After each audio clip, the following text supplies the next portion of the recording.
आज एस्टॉपल के प्रिंसिपल को बहुत ही सिंपल तरीके से समझते हैं। मान लीजिए मैं आपसे ये कहूँ कि YouTube ने मुझे अथॉरिटी दी है कि जितने भी लोग नेक्स्ट 15 दिन में मुझे सब्सक्राइब करेंगे उनके साथ मैं अपना एड रेवेन्यू शेयर करूँगी, एंड इसके बेसिस पे आप मुझे सब्सक्राइब करते हो। उसके बाद मैं ये कहूँ कि अरे मेरे पास तो ऐसी कोई अथॉरिटी नहीं है, मैंने तो ऐसा कुछ कहा ही नहीं, तो यहाँ मुझ पे एस्टॉपल का बार लग जाता है। मेरे कहने पे आपने कोई एक्शन लिया हुआ है तो उसके बाद मैं अपनी बात से मुकर नहीं सकती, कॉन्ट्राडिक्ट नहीं कर सकती। ये बेसिक प्रिंसिपल होता है एस्टॉपल का कि जहाँ अगर आपने कुछ स्टेटमेंट पास किया है और सामने वाले ने उस स्टेटमेंट के बेसिस पे कोई एक्शन ले लिया है तो आप अपनी बात से मुकर नहीं सकते, आप पे एस्टॉपल लग जाता है। एडवर्स पोजेशन का कंसेप्ट क्या है, चलिए इसे सिंपल तरीके से समझते हैं। मान लीजिए मेरी एक प्रॉपर्टी है जिस पे बिना मेरी परमिशन के कोई रह रहा है और ये चीज़ मुझे पता है, फिर भी मैं उन्हें अपनी प्रॉपर्टी में से निकालने के लिए कुछ नहीं करती हूँ, उनके अगेंस्ट कोई एक्शन नहीं लेती हूँ 12 साल तक। फिर जाके अपनी प्रॉपर्टी के पोजेशन के लिए मैं कोर्ट में सूट फाइल करती हूँ, तब इनका एडवर्स पोजेशन का डिफेंस रेज हो सकता है कि हम इतने साल से इस प्रॉपर्टी पे रह रहे हैं और मुझे ये पता होने के बावजूद मैंने उनके अगेंस्ट इतने वक्त तक कुछ एक्शन नहीं लिया। एडवर्स पोजेशन कहीं पे डिफाइंड नहीं है, ये लिमिटेशन एक्ट में से डिराइव किया हुआ कंसेप्ट है। आज रेस जुडिकाटा के प्रिंसिपल को बहुत ही सिंपल तरीके से समझते हैं। मान लेते हैं कि मेरा कोई प्रॉपर्टी डिस्प्यूट चल रहा था और कोर्ट ने उस पर जजमेंट दे दिया है।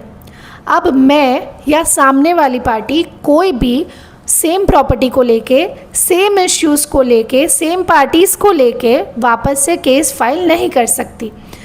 यहाँ हम पे रेस जुडिकाटा का बार लग जाता है क्योंकि ऑलरेडी उस प्रॉपर्टी को लेके जो इश्यूज़ थे वो डिसाइड हो चुके हैं, हमारे राइट्स डिसाइड हो चुके हैं।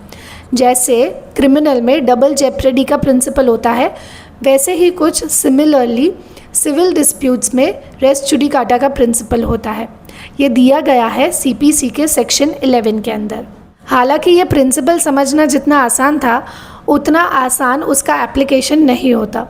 रेस जुडिकाटा को अप्लाई करने के लिए कई सारी चीज़ें देखी जाती हैं एंड सीपीसी के सेक्शन 11 में कुछ 8 एक्सप्लेनेशंस भी दिए गए हैं जिसके बेसिस पे डिसाइड होता है कि एक फॉर्मर सूट क्या होगा, रिप्रेजेंटेटिव सूट है तो रेस जुडिकाटा का बार लगेगा या नहीं वगैरह। आज जानते हैं कि एक नॉन बेलेबल ऑफेंस क्या होता है। अब कई बार ये कन्फ्यूजन होता है कि नॉन बेलेबल ऑफेंस का मतलब है कि उस ऑफेंस में बेल मिल ही नहीं सकती, तो ऐसा बिल्कुल नहीं है। बेलेबल ऑफेंस में बेल आपका राइट है और वो पुलिस स्टेशन से ही आपको मिल जाती है, लेकिन नॉन बेलेबल ऑफेंस में आपको कोर्ट में एप्लीकेशन फाइल करना पड़ता है अंडर सेक्शन 480। अब फिर कोर्ट का डिस्क्रिशन है कि वो आपको बेल ग्रांट करना चाहती है या नहीं। सेक्शन 480 में कुछ कंडीशंस भी दिए गए हैं कि कब बेल मिल सकती है और कब नहीं मिल सकती।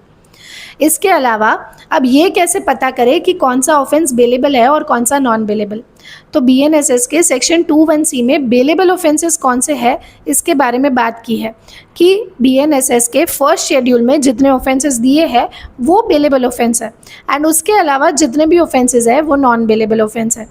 अब कुछ कई बार कुछ एक्ट्स में स्पेसिफिकली भी मेंशन किया हुआ होता है कि इस एक्ट के अंदर जो भी क्राइम कमिट होता है वो नॉन बेलेबल होगा।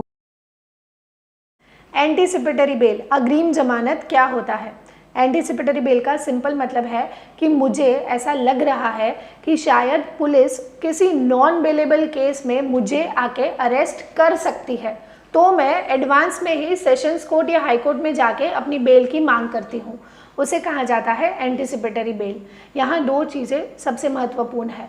पहला है कि मुझे रीजनेबल एप्रीहेंशन होना चाहिए कि पुलिस आके मुझे अरेस्ट कर सकती है, शायद किसी ने धमकी दी हो या मेरे अगेंस्ट एफआईआर हुई हो वगैरह। एंड दूसरा है कि ये जो केस है जिसकी आपको धमकी मिली है या जिसकी आपकी एफआईआर हुई है तो वो नॉन बेलेबल होना चाहिए। एंटीसिपेटरी बेल ग्रांट करते वक्त कोर्ट कंडीशंस रख सकती है, जैसे देश नहीं छोड़ सकते या शहर नहीं छोड़ सकते वगैरह। चलिए आज जानते हैं कि पैरोल एंड फरलो में एग्जैक्टली क्या डिफरेंस है। हालांकि दोनों टर्म्स रिफर करती है प्रिजन में से टेम्पररी रिलीज को लेके, लेकिन पैरोल एक प्रिजनर को तब मिलता है जब उसकी कोई इमरजेंसी सिचुएशन होती है, जैसे फैमिली में किसी की डेथ हो जाना वगैरह। वहीं दूसरी ओर फरलो में इमरजेंसी सिचुएशन होना ज़रूरी नहीं है। ये बेसिकली प्रिजन में से एक ब्रेक दिया जाता है।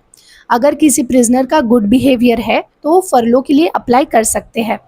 यहाँ फरलो के पीछे इंटेंशन होता है कि प्रिजनर सोसाइटी में खुद को रिहैबिलिटेट कर पाए। अगर पैरोल की बात करें तो जितने समय के लिए एक प्रिजनर को पैरोल मिली हुई है वो समय इम्प्रिजनमेंट के टर्म में कंसिडर नहीं किया जाता, लेकिन फरलो का समय इम्प्रिजनमेंट टर्म में कंसिडर किया जाता है। अगर इसे सिंपल लैंग्वेज या बेसिक टर्म में समझे तो अगर 2 महीने की इम्प्रिजनमेंट मिली हुई है और उसमें से 15 दिन के लिए आप पैरोल पे छूटे हुए हैं तो 2 महीने ख़त्म हो जाने के बाद भी और 15 दिन आपका इम्प्रिजनमेंट एक्सटेंड होगा इन ऑर्डर टू कंपेंसेट वो 15 दिन जिस 15 दिन पे आप पैरोल पे छूटे हुए थे। वहीं दूसरी ओर अगर फरलो पे छूटे हुए थे वो 15 दिन तो वो उस 2 महीने के पीरियड में ही कंसिडर किए जाते हैं। पैरोल और फरलो को लेके हर स्टेट का अपना अपना रूल्स होता है।